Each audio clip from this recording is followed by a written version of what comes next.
Good morning বন্ধুরা, তোমরা সবাই কেমন আছো? আশা করি তোমরা সবাই ভালো আছো। আমিও ভালো আছি। আমি এখন সকাল 6:30 বাজে। এখন থেকে ব্লগ স্টার্ট করছি। দেখুন, আমি চালটা বেড়ে রেখেছি, ধুয়ে ভাতটা বসাবো। দেখছো, চালটা বেড়ে রেখেছি, চালটা ধুয়ে নিয়ে আসে।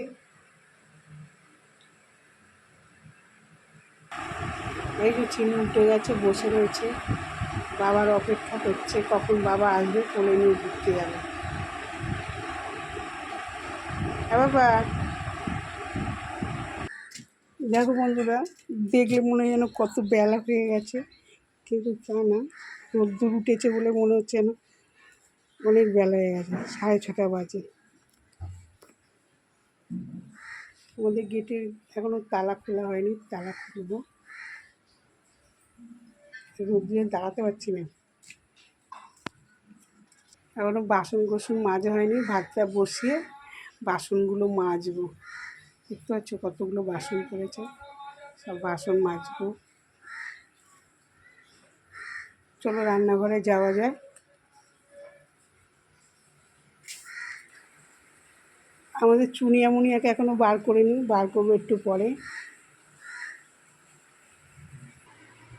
তা বন্ধুরা, ভাতটা দেখো বসিয়ে দিয়েছি।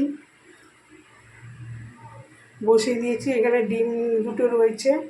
এই ডিম দুটো অমলেট করে তরকারি করে মেয়েদেরকে এই টিফিনে পাঠাবো, অফিসে নিয়ে যাবে।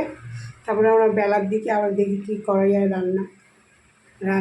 রান্না করাটা যেন একটা ঝামেলা। কাল সকালবেলা কী রান্না করব, দুপুরবেলা কী রান্না করব, বিকেলের দিনে এই ভাবনা চিন্তা করতে করতেই আমাদের দিন কেটে যাচ্ছে। তা বন্ধুরা, আমি বাসন মেজে তারপরে আবার তোমাদের সাথে ফিরছি। আমি তোমাদেরকে বললামই তো যে ভাতটা বসে বাসন কোসন মাজবো।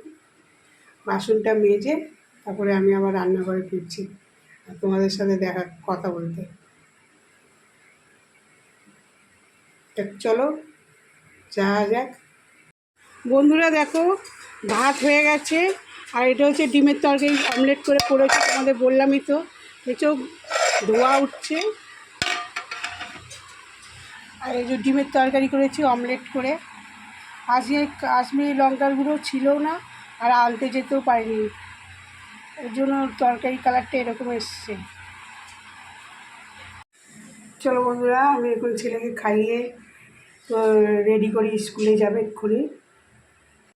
দেখো বন্ধুরা, আমার ছেলে রেডি হয়ে গেছে, এবার স্কুল যাচ্ছে। আর তোমাদের দাদাভাই গাড়ি বার করছে,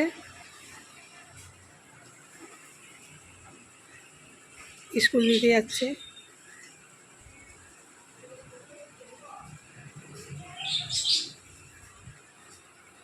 দেখো বন্ধুরা, তোমাদের দাদাভাই স্কুলে দিয়ে এলো ছেলেটাকে। এবারে টিফিন দেবো। এইটা হচ্ছে দাদাভাইয়ের থালা, এটা হচ্ছে আমার থালা। আমার রুটিগুলো না একটু বড় বড় বানিয়ে নিয়েছি, কেন বলো তো, তাড়াতাড়ি করে বানিয়ে নিয়েছি। কেন, অনেকদিন পর রোদ উঠেছে, জামা কাপড় কাচতে হবে, তাড়াহুড়ো করতে হবে, তাড়াতাড়ি করে খেয়ে তাড়াতাড়ি করে কাচতে হবে। জামা কাপড়গুলো অনেক দিন ধরে রোদ্দুর পাচ্ছে না, বালিশ ফালিশ সব লেপগুলো রোদে দিয়েছি, বিছনাপত্র। ওই জন্য তাড়াতাড়ি করে রুটিগুলো বানাতে গেলে দেরি হবে। এখন জামা কাপড় কাচবো, বিছনাপত্র রোদে দেবো, তারপরে আবার ঘরের কাজ আছে আরও। চলো বন্ধুরা, তাহলে আমি তোমাদের দাদাভাইকে টিফিন দিয়ে দিয়ে আমিও খেয়ে নিই, তারপরে আমি আবার পরে ফিরছি। দেখো বন্ধুরা, কচুলতি ছাড়ালাম। কচুলতিটা তোমাদের দাদাভাই আর 2-3 দিন আগেই এনে দিয়েছিল। কচু শাক করছি বলে করা হয়ে উঠছে না। তাছাড়া কচু শাক আর কচুলতি না, এটা যেদিন টাটকা এনে খাওয়াটাও খাই না আমরা। ওই একদিন রেখে রসটা শুকিয়ে যায়, তারপরে রান্না করি। তাহলে কী হয় বলো তো, গলাটা ধরে না, অনেকের গলা ধরে না, ওর জন্য। দেখো, আমি কচুলতিটা এখন ছাড়িয়ে দিয়েছি, এবার সিদ্ধ বসাবো, হালকা সিদ্ধ, মানে দিয়ে 5-10 মিনিট নুন হলুদ দিয়ে সিদ্ধ করে নামিয়ে দেবো। নাহলে বেশি সিদ্ধ করে গেলে আর রান্না করা যাবে না, গলে ফ্যান হয়ে যাবে। তো চলো বন্ধুরা, এটা আমি ধুয়ে নিয়ে আসি কল থেকে, নিয়ে এসে সিদ্ধ বসাই।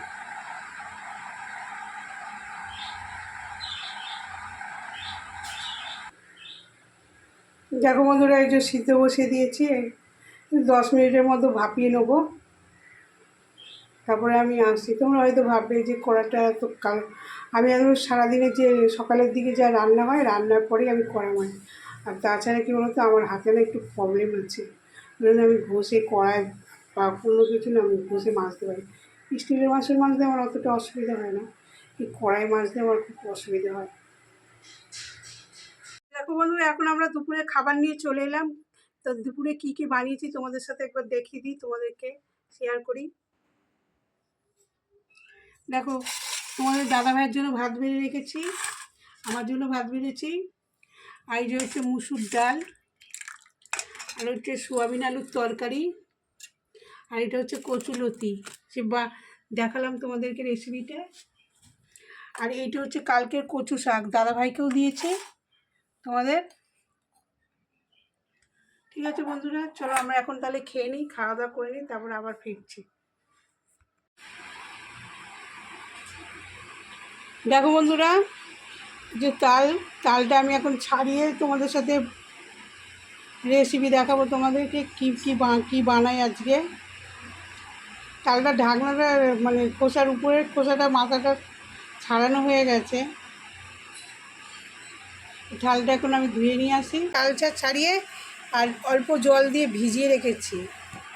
আর এইটা দেখছো, এইটাতে আমি এইটা দিয়ে কাইটা নেব, তালের ইয়েটা, আর এই বাটিটার মধ্যে নিয়ে রাখবো।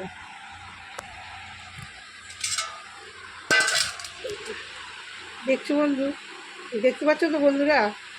তাহলে আমি আসছি ফিরে আবার। তো চলো বন্ধুরা, দেখো আমি আজকে এই যে তালটা চাড়লাম, সেটা তোমাদের সাথে দেখাচ্ছি তোমাদেরকে। আর দেখো চা বসিয়েছি, দেখো বন্ধুরা চা বসিয়েছি, চা খাবো। তোমাদের দাদাভাই এই মাত্র এলো ছেলেকে টিউশন পড়িয়ে নিয়ে, চাটাও ফুটে গেছে। ছেলেটা ওই ঘরে বাবার সাথে বসে রয়েছে।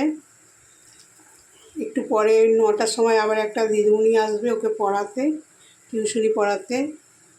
আবার ওকে ছাড়বে 10:30টার সময়, 9টা থেকে 10:30টা পর্যন্ত পড়ায়। এই চাটা খেয়ে আবার ছেলেটাকে আমি পড়তে বসাবো এখন।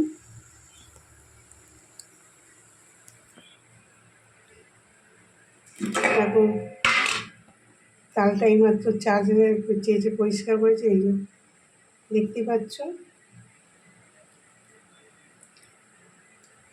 তোমাদেরকে কালকে আমাদের পরের ভিডিওতে তোমাদের সুন্দর সুন্দর আমি রেসিপি করে দেখাবো। তাল দিয়ে কী শুধু তালের বড়াই না, তাল দিয়ে নানান রকমের রেসিপি বানানো যায়, এটা তোমাদের সাথে আমি শেয়ার করব নেক্সট ভিডিওতে। তো বন্ধুরা, আমার ভিডিও যদি তোমাদের সবার পছন্দ হয়ে থাকে তাহলে লাইক করবে, কমেন্ট করবে, সাবস্ক্রাইব করবে, যারা নতুন আমাকে সাপোর্ট করবে। কালকে আমি আবার নতুন ব্লগ নিয়ে চলে আসবো তালের রেসিপি দেখাতে। তা ভালো থাকবেন, সুস্থ থাকবেন, টাটা।